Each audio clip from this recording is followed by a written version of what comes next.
hang on a minute. The opposition manager that's just stuffed another one up you is looking for recognition from the substitutes of the team that are getting beat. When you actually distill it, it's a little bit saucy. This is One-to-One with Simon Jordan. Don't forget to keep liking and subscribing. And of course, keep leaving those questions in the comment section below. But let's get on with what promises to be a busy show. I wrote an article about Potter, Scott, about on the 1st of March saying the next 4 games will define his future. The 5th game they fired him on. I don't feel sorry for him because Chelsea have made him a multi-millionaire overnight. You're a big boy, you pays your money, you takes your choices. He went to Chelsea. And that's the thing with football people. They look at the opportunities and sometimes they don't look at them through the right prism. It's an irresistible opportunity, Chelsea, but it's also probably the wrong one, given the fact that you've got a new ownership model and they were going to make mistakes, and why would you be their first one? And I always felt that Potter stepping from Brighton into Chelsea was like stepping up from a newsagent's to Harrods in terms of the expectation of you. So I don't feel sorry for him. I didn't think he was capable at this stage in his development to do this job. Not because he's not a capable coach, not because he's not capable of managing big sides, but because the Chelsea phenomenon is a unique one. £2.5 billion purchase, £600 million of a spend, new ownership model, different ideals, different aspirations, but still the same desire for Chelsea to be at the top of the table. And if you don't deliver that, you get what he's got. Now, whether it's because of Nagelsmann or whether it's simply because they can see no arresting of the slump. I mean, Nagelsmann will come with his own challenges. Nagelsmann will have an embarrassment of riches in terms of opportunities available to him. The Real Madrid opportunity may come up in the summer. The press are reporting that he doesn't want to bounce straight out of one job into another. Be an interesting one if he did, because you never know, he might find Chelsea playing Bayern Munich in the Champions League, and there would be an irony. Tuchel on one side of the table, Nagelsmann on the other. Look, they talked about at Chelsea not wanting to screw around and wanted to get to the money shot in terms of success. It doesn't surprise me they've made this decision, whether it's Nagelsmann or whether there's an interim manager, which would be really following the previous Chelsea model, which they said they weren't going to do. Whether it's someone like a Gus Hiddink that comes in and holds the fort while they recalibrate, because there's no reason for Chelsea to be in this state. There really isn't. Besides, I suspect a coach that wasn't communicating the way they required. Now, people will say this embarrassment of players would have not helped, but wow, don't we live in an age where you can never have too many good players, apparently, if you're a good manager, you can control these egos. So, Nagelsmann, possibly. Sympathy, none. Opportunity for Chelsea to take stock, probably. But I suspect they'll be back next season, Chelsea, with a force. But it would be interesting because we've seen Chelsea in previous incarnations with no league form and no expectation go on to win Champions League. I can't see it, but you never know in this football landscape. Well, Graham Potter, like most football people, have hides like rhinoceroses, so they won't see this as a failure. They'll just see it as an opportunity that they took, and one that didn't work out. They'll get paid a lot of money, and they'll go off and onward, up and onward, or sideways and onward in his instance, and ply their trade elsewhere. I can't make a case for him at Tottenham. Personality-wise, maybe with Daniel Levy, because he's not going to create headaches for Daniel Levy, but the headaches Daniel Levy has is his team don't win enough or don't win anything. So I'm not sure, I'm really not sure that Potter is the fit. They've tried this before. They took AVB after Chelsea reduced him to a carcass of a manager, and that didn't work out particularly well. So I'm not inclined to believe that Potter would be anything different. So as much as I care about Tottenham, I hope that they go for something slightly different rather than the cast off an old pair of slingbacks that Chelsea don't want. Doesn't seem to be the fit or the order of the day. But Tottenham need to plough their own trough, have their own ideas, and have somebody that's actually capable of delivering an outcome, because there's plenty of people that are not. And Graham Potter has proven to be someone incapable at Chelsea, so why would he subsequently become capable at Spurs? So no, I don't think Potter, but in this strange little merry-go-round of football, what's up is down, you're through the looking glass, aren't you? Rafa Benitez for Leicester. Well, I think it's pretty well established I'm not a Benitez fan. I think if you want division and disharmony in your football club, then in you go, Rafa, that's what you'll get. You'll be at odds with the ownership model because he won't get what he wants. He didn't pull up trees at Everton. I don't understand this dynamic. You don't do well somewhere else, and all of a sudden you get rewarded with another job as a recognition of not doing very well somewhere else, because once upon a time you did well. Brendan Rodgers did a decent job. The last 18 months, I don't think he's been great. I don't think he's, well, maybe the last 15 months. I think he's become a diplomat. I don't think he's become definite. And I think it was an ultimate end game that he was going to leave Leicester. I personally think, and most likely, this mutual consent thing is probably more from Brendan Rodgers' side of things, saying that'll do for me, thanks, to preserve his reputation just in case Leicester do slip through the trapdoor. Benitez to Leicester? Oh, I don't know. I mean, if they've looked at him, if they work out what he is, as a football man, I'm no doubt he's a decent coach. I think he's had his time. But like everything else, if there is a dearth of ideas, the Rafa Benitez that pop up on our TV screens looking for jobs will be a go-to. And you look, Leicester shouldn't be in this position. There's no way Leicester should be sitting where they are. They might not have had the same investment. They might be up for sale, arguably.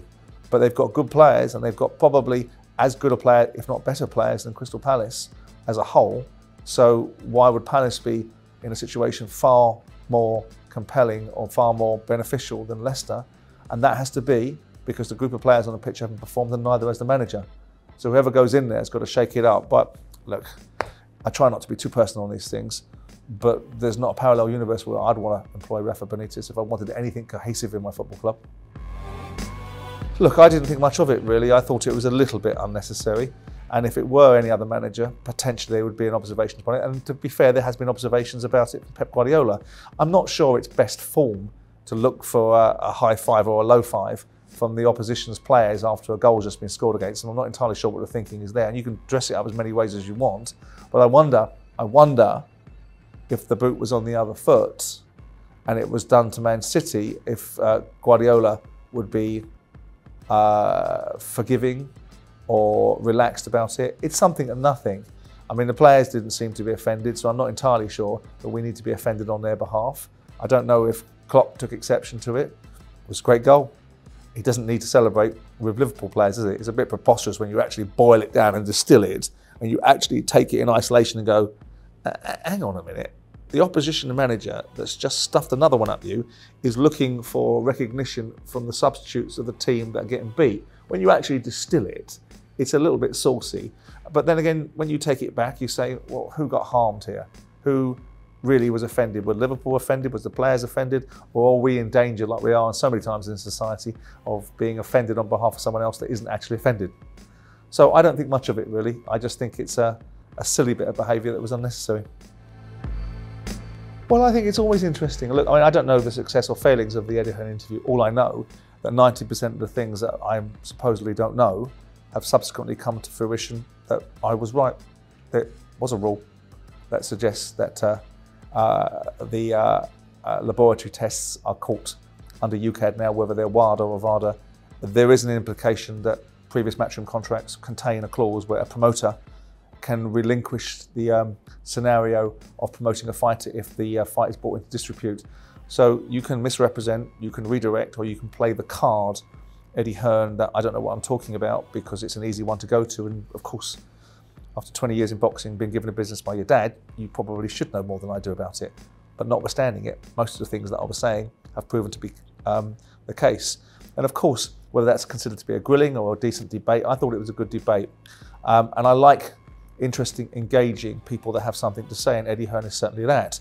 So of course, you'd want to have an opportunity to speak to people that have forthright opinions, not fence sitters, not people that prevaricate and say nothing and you never learn anything from them, people that have got balls, whether you agree with their opinion or not. Gary Neville, I don't agree with a lot of his opinions, but I'd certainly have a conversation with him about them because I'd like to see him stand them up.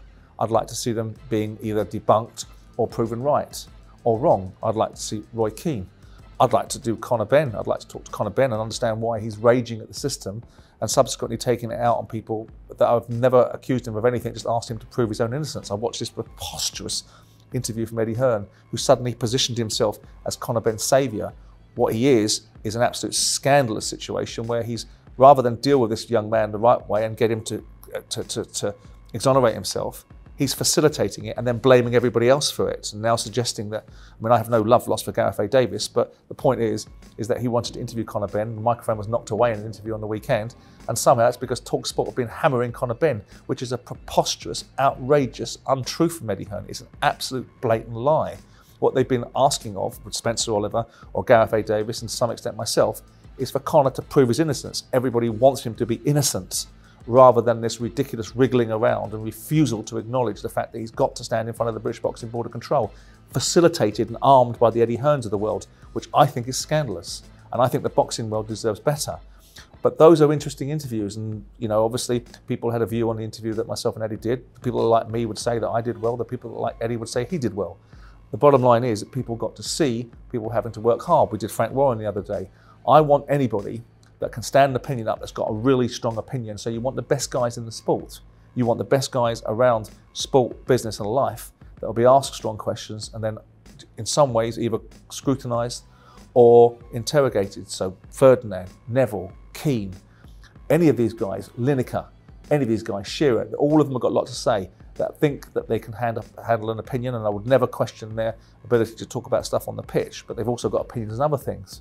So I think they're insightful. Richard Masters from the Premier League. Let's have you explain Newcastle. Come on now, let's not have you fanning about with the MPs, not telling them anything.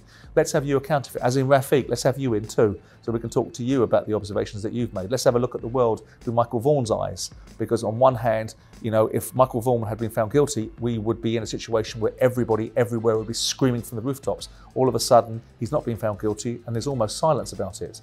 And the society we live in needs to be scrutinised. So there's a raft of people that you'd like to get involved. Lord Patel at Yorkshire, come and talk about what you've done, because once upon a time Monty Panesar said the only person that can run Yorkshire County Cricket Club is an Asian. If anyone else said that about another ethnicity, there'd be outrage about it.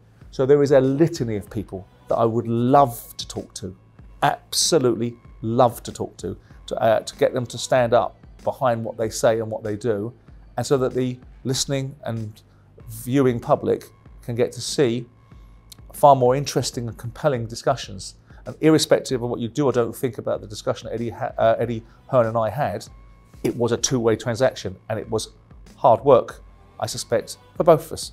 So give me those all day, every day, and twice on Sunday. Right, that's it for this week's edition of One to One with Simon Jordan. Let me know your views on Chelsea's removal of Graham Potter, Leicester's removal of Brendan Rodgers, and Pep Guardiola's antics on the touchline with Liverpool players. Don't forget to keep liking and subscribing. Don't forget to keep leaving the brilliant questions in the comment section below. And I shall look forward to seeing you next time out.